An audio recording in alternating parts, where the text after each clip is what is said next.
Welcome to Business Innovators Radio, featuring industry influencers and trendsetters sharing proven strategies to help you build a better life right now.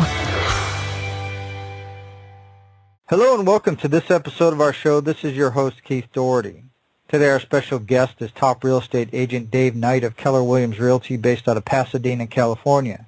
Dave began his career selling homes in late 2007, building a business from scratch in a new city at the beginning of the economic downturn. Dave has received many awards throughout his career, including the Regional Keller Williams Cultural Icon Award, Keller Williams Pasadena #1 Listing Agent, Keller Williams Pasadena #1 Agent in Closed Volume, and the Keller Williams Pasadena Most Influential Agent Award. He was also recently honored at the annual gala for a nonprofit organization, the Elizabeth House, for the pro bono work he did to help them secure a new facility. Dave has earned the designation of Luxury Home Marketing Specialist and has built a successful team of specialists, closing over 100 transactions in the past 2 years, totaling over $60 million in sales volume. All right, with all that said, Dave, welcome to the show. Thanks, Keith. Great to be here. Hey, Dave, if we could start for our listeners, what led you into real estate? Was it something that you always knew you wanted to do, or did you maybe stumble into it? Yeah, that's a good question. I actually had no interest in real estate until really it was circumstances that led me to real estate. I had spent several years working in the nonprofit sector. After graduating college, I had done some graduate school work, and really it came out of a need for needing to make more money.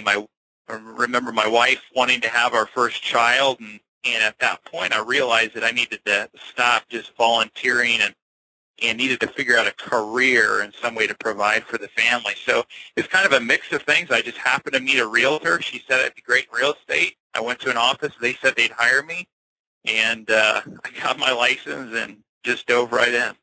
Excellent. And do you think you could talk about what personal attributes, traits, or qualities you think have most contributed to the success that you've had in real estate?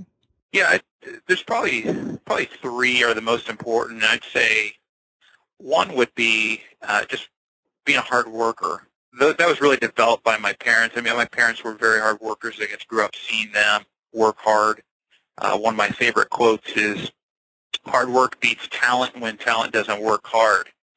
And when I started in real estate, I was really desperate. I had moved from the Midwest. I grew up in a small little farm town in southern Illinois, surrounded by cornfields, and I moved to Los Angeles. And I didn't have contacts when I started in real estate. I had been working with inner city youth. They didn't have any money to buy houses.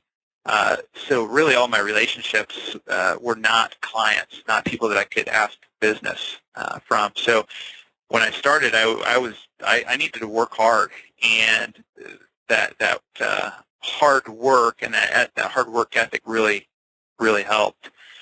I'd say another one would be discipline. That started when I was younger, just learning to have enough discipline to build big habits, and that probably started when I was younger, learning how to mow lawns. I used to mow about 15 lawns in my town, and learned to will myself to do things that I didn't necessarily want to do. And when I started in real estate, I learned that you need to lead generate. You have to develop leads. You have to generate listings.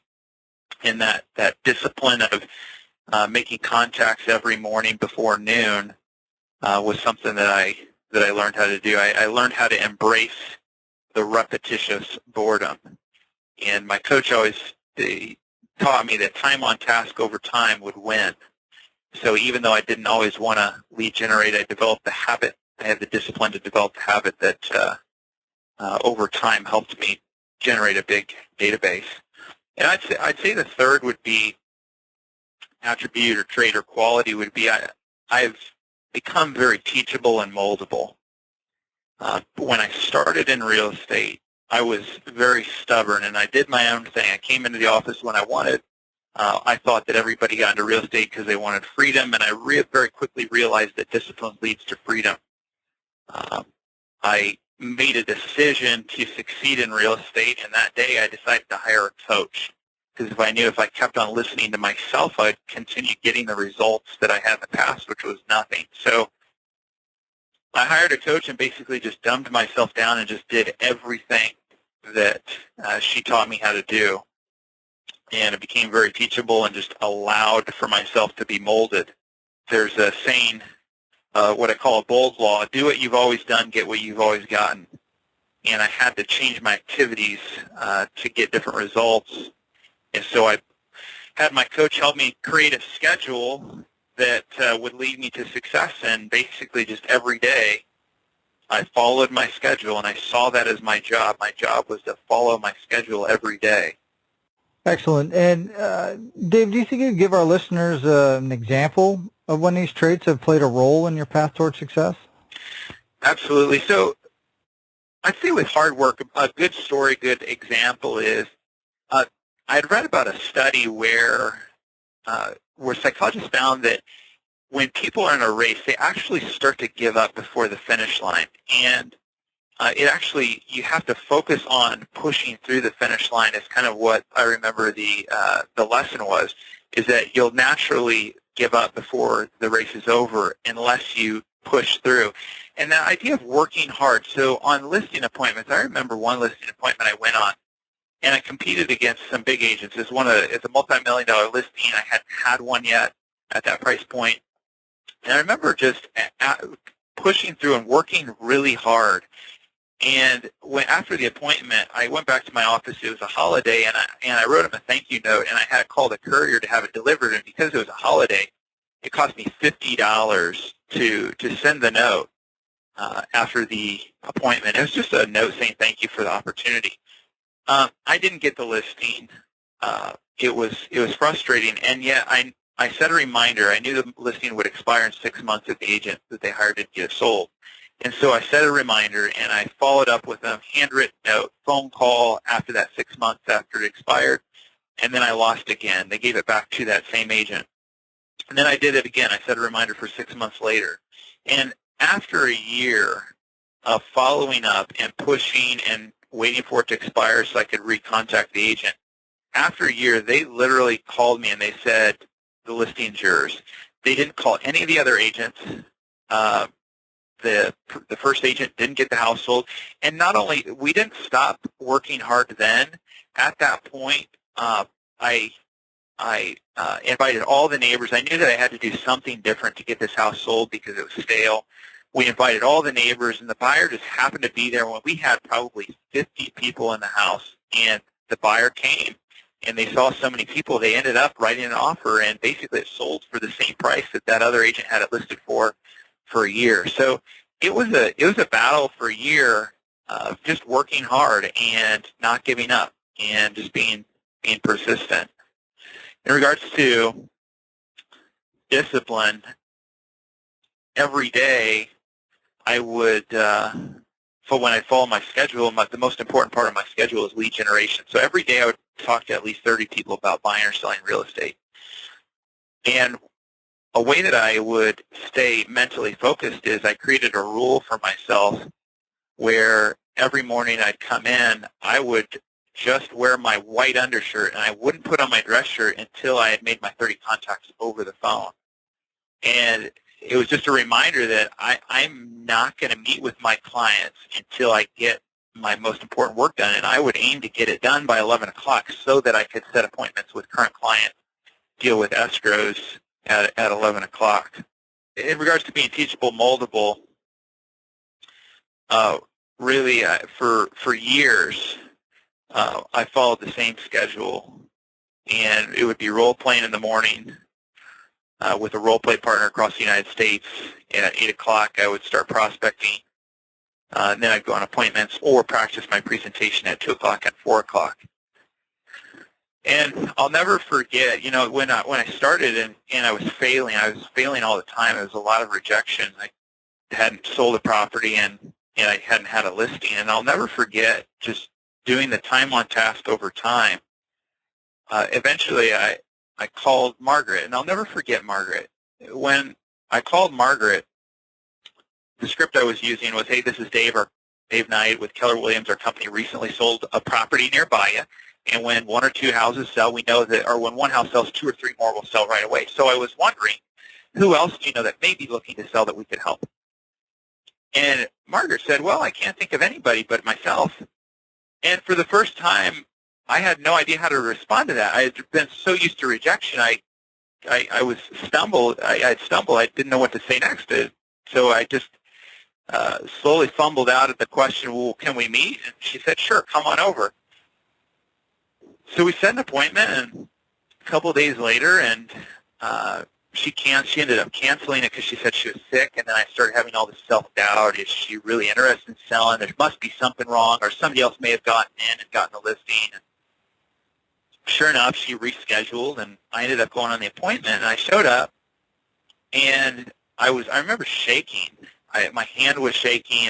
I was nervous. I didn't know exactly what to do, and I sat down with her, and she said, you know why I decided to hire you? And I said, no. And she said, I just liked you more than any other agent I've ever met. And at that point, I knew that she had already hired me. And she, it gave me hope that I could call somebody that I didn't know, build a rapport with them over the phone, and then ended up, I listed the house. She was a retired agent. She said, I think we should underprice it and get multiple offers and bid it up. And it was the dream client. And we ended up selling it with multiple offers, sold it over asking price, and that experience gave me confidence and really helped. But it all started from being teachable, and I wouldn't have made that contact if I hadn't have followed my schedule and listened to my coach and committed to 30 contacts a day. Excellent. Yeah, that's great. Like you said, it's you're in the routine, right? You got the routine down. You're making the phone calls, and you're used to them just saying no, no, no, no, no, and then here the lady kind of shocks you, like, oh, just me, and then you're like, oh, all right, goodbye. What? Wait a minute, what? Yeah, there's no script at that point. Yeah, because you hadn't gotten that far with anybody, so you didn't know where to take it. That's great. So obviously, Dave, you talked a little bit about this, but I think whenever anybody builds a successful business, that there's trials, there's adversities, there's bumps in the road along the way. So can you talk a little bit more about some of the adversities and trials that you had to overcome in order to achieve your goals? Yeah, I'd say, thinking back, I think the hardest thing, especially at the beginning, was rejection. I can remember going home at night and getting ready for bed, and I remember laying down, and the emotions, the feelings that I'd have of not wanting, I just didn't want to fall asleep because I knew that when I fell asleep, my alarm clock would go off at 6 in the morning, and I'd have to wake up, and I'd have to do the same thing again. And I really didn't enjoy it at all. I'd go in, I'd make my contacts. I had no success for several months, and it was painful because I didn't have confidence. I'd get rejected, and to do that over and over and over until I started seeing success was really tough. That was a major challenge and a major trial that I had gone through. Another one would probably be self-limiting beliefs. I remember thinking, I'm too young to be doing this. A lot of the agents in our area were a lot older, seasoned agents. I remember just feeling like nobody's going to hire me because I'm too young. I haven't sold enough houses. Why would they ever hire me over fill in the blank? We're great realtors, and I always said to myself, well, if I'm competing against them, why would they hire me? I drove an old junky car. I just didn't have money to buy a nice car, and I remember being afraid of them seeing my car, so I would actually park a couple blocks away from the appointment. If people would ask me, I'd just tell them that where my car was. I would just tell them that I like to walk the neighborhood to just get a feel for the neighborhood. There was a Jane who was kind of like a mother for me in real estate. She would let me borrow her car sometimes, but those self-limiting beliefs, they would cripple me, and I really had to learn to work through those. I had to identify what they were, and I just had to work through those and make certain that I controlled them, they didn't control me. Kind of similar to that would be another adversity or trial would be negativity. When I got in real estate, it was 2007, 2008, and the market was just tanking in Los Angeles. Just prices were going down. like crazy. It was and people would say all the time, it's a terrible time to get into real estate. They'd say, real estate, you have to work 24/7. You have to work weekends. And I remember people saying, no one's selling. There's no houses selling. And yet I remember looking in the MLS, and I saw that every day in our area there were 10 to 15, 20 properties still selling. And I looked, and sure enough, agents were still making commissions on those properties. And I asked the question, why not me? If somebody's selling those properties, why can't it be me? And then I started asking the question, how can it be me? And really I just chased after the answer to those questions. I tried to figure out, how are they getting those listings? How are they selling those properties? How are they getting hired? And I just made my focus on answering those questions. And Dave, I guess as you hit these obstacles, obviously, like you said, you got started at the initial down market, 2007, going into 8 and 9. What kept you going despite these obstacles? Why didn't you give up? What was your driving force? Well, when I started, it was basically survival. We had our first son right around the time of one of my first closings, and it was really, I had to survive. So I had a strong why.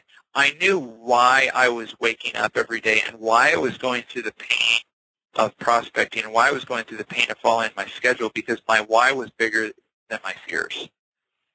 And, eventually that survival moved to success, and I was surviving. We're surviving financially, and then it moved to wanting to, be successful and to really get good at helping people with the sale of their home. And then as I became successful, it really, and this is really what helps me now, despite obstacles and fighting through and pushing through and not giving up, is really wanting to have significance.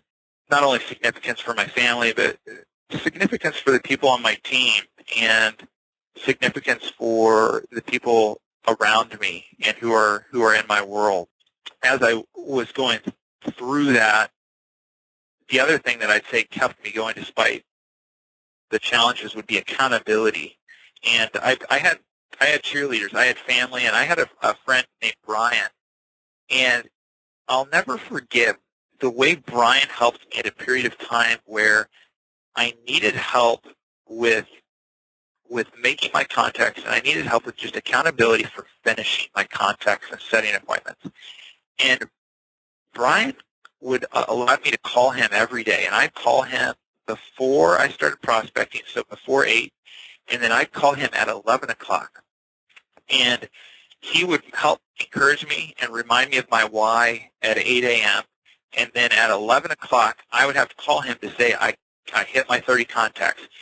If I didn't hit my 30 contacts, then I had to text him by the end of the day whenever I hit those, and he wouldn't allow me to fail, and he held me accountable.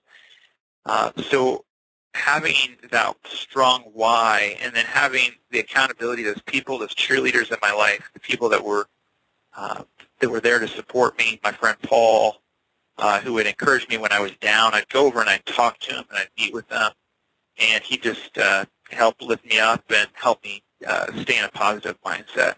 Excellent. And Dave, I guess kind of looking forward, what's your vision for your business and your career, say, over the next 5 years? That's a great question, Keith. I love that. I love vision. I love that word, being able to see something. And I think my vision has changed over time. People see things different ways. You can see a glass as half empty or half full. Some people see it as half empty. Some people see it as half full. Some people see failure as a dead end. Some people see failure as an opportunity for growth. There's a bold law that goes, change the way you look at things, and the things you look at change. And a couple of years ago, I went through an illness, an autoimmune disease is what I had, and I had to go through chemotherapy, and I had to go through a surgery. And if you've ever been through a chemo treatment, or if you've ever had a surgery, it really puts you face to face with death and the reality of your life may not be as long as you you assume or as you hope for. And when I went through that, it was a very powerful time where afterwards I started asking myself the question, if I couldn't fail in business, if I could fail as I run my team, what would I do differently, or what would I do? And that question, what would you do if you could not fail, if you knew you could not fail, became kind of a driving question in not only my business, but my life in general. And we basically started developing our vision, and I started building my team as if I couldn't fail. And it was interesting how when I started mapping out my organizational chart for the structure of my team with the thought of not failing, it was interesting how it changed. And I realized that the only thing between me and my future in the past was just fear of failure. I love the quote, if you're going to be thinking anyways, you might as well think big. So as far as my future vision, we've really moved from I sell homes to now as a team we sell homes. And my vision is to move from we sell homes to they sell homes, and to really step into a position of leadership where I'm helping train others and teaching others on how to be entrepreneurs, how to run a business, how to succeed in not only real estate, but real estate and beyond. So for a visual, my visual that I explained to everybody is, certainly you've jumped on a trampoline before, right? Yes, I have. And, when you jump on a trampoline, you can jump pretty high on your own. And if you have one person or two people or three people popping you, you can get dangerously high. And so my vision is I want to create our team to be a trampoline of talented people that boost each other into unimaginable levels of success in real estate and beyond.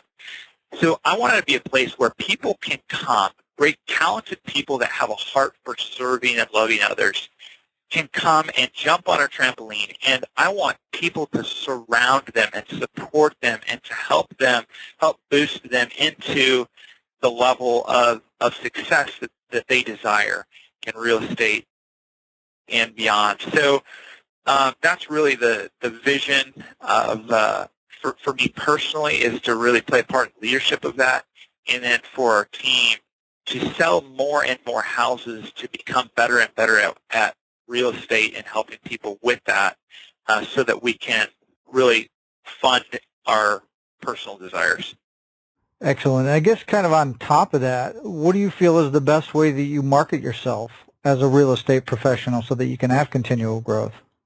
In regards to marketing, I always tell people that I'm more prospecting-based, marketing enhanced. I think just my thought is just consistently talking to people each day with a go-giver approach, and that's how I try to market myself, and that's just how I try to live, is to add value to people's lives and always look at how can I help them, whether it's a client, person on the team, what value can I add to their life, who can I connect them to, what can I do that would benefit them. And then in regards to just marketing, I think the key that I felt based on just what I've learned in our company at Keller Williams is consistency. Consistently delivering a simple message. Now, our message is we sell homes. We help people sell homes. We put emphasis on helping people over selling homes, because sometimes homes sell, sometimes people change their mind about selling it. We always focus on helping people sell homes, and we consistently, when we send out postcards, when in our emails, whatever it is, we consistently convey that message. Excellent. And Dave, I think sometimes when people look at real estate agents, they don't fully understand the value you provide from both a buyer and a seller standpoint. What do you think the biggest misconception or myth people have about working with a real estate agent?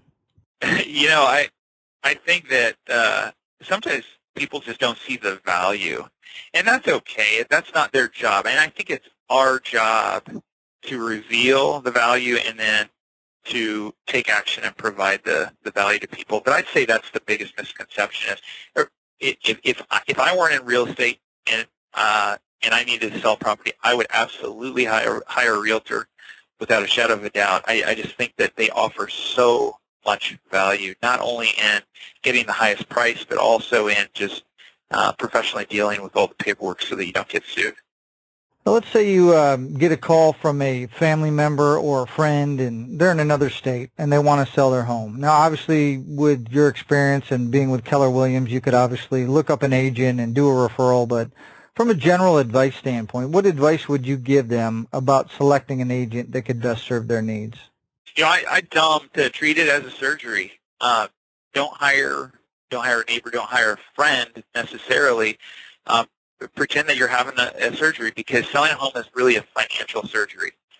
So interview some agents and find who's the best in the area at selling homes, and find somebody that you feel comfortable will really put your needs first, and somebody that will genuinely care for you and will be out to help you. So that combination of the best professional and somebody who will really care for you.